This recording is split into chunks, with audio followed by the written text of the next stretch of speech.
이스라엘군이 가자지구 최후의 보루인 라파의 중심부를 뚫었습니다.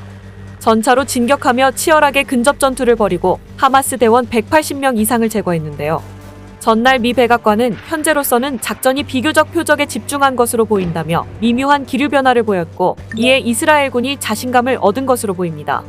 다만 국제사법재판소가 엔드게임으로 불리는 라파 공격 중단을 명령할 수도 있다는 전망이 나왔는데요. 미국 일간 뉴욕타임스는 23일 이스라엘군이 가자지구 최후의 도시 라파의 중심부 인근에서 전투를 벌이고 있다며 라파 작전을 확대하는 것으로 보인다고 보도했습니다. 외신에 따르면 이스라엘군은 가자지구 라파의 동쪽에 위치한 도심 인접지역인 브라질과 샤브라 지역에 진입해 작전을 수행하고 있는데요. 다니엘 하가리 이스라엘군 수석대변인은 브리핑을 통해 여러 개의 터널을 해체하고 근접 교전에서 전투원을 사살했다라며 현재까지 무장조직 대원 180명 이상을 제거했다고 설명했습니다. 영국 일간 더 타임스도 이날 이스라엘군이 새로운 지역으로 진격하고 팔레스타인 무장정파 하마스와의 전투를 더욱 강화하면서 라파 중심부로 깊숙이 들어갔다고 전했죠. 로이터 통신은 현지 주민의 말을 인용해 이스라엘군 전차들이 라파의 남동쪽으로 나아가 도시의 서쪽 지역인 이브나를 향해 조금씩 이동 중이라며 동부 교외 지역 세 곳에서도 계속 군사작전을 수행하고 있다고 밝혔습니다.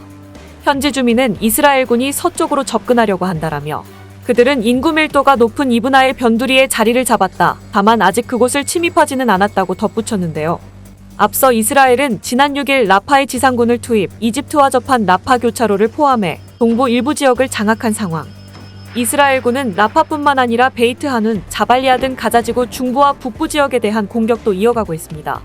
한편 외신 보도에 따르면 유엔 최고법원인 국제사법재판소는 24일 이스라엘의 가자지구 라파 공격과 관련한 결정을 내릴 예정입니다.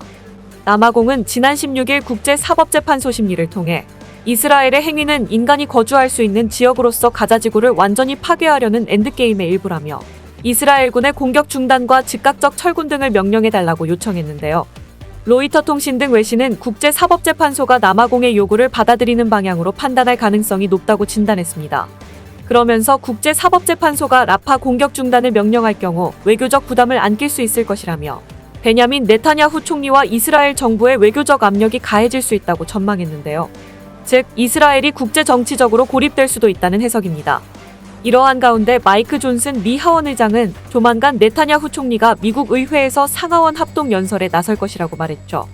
이스라엘의 동맹이자 최대 지원국인 미국은 지난해 10월 가자 전쟁이 시작된 이후 이스라엘을 적극적으로 지지한 바.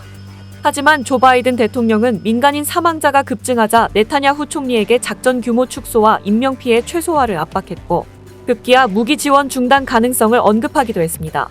로이터 통신은 존슨 의장의 발표가 이스라엘의 가자지구 군사작전에 비판적인 민주당 내 진보 성향 의원들을 더욱 분노하게 할 것이라며 네타냐후 총리는 그간 공화당과 긴밀한 협력 관계를 유지했다고 전했습니다.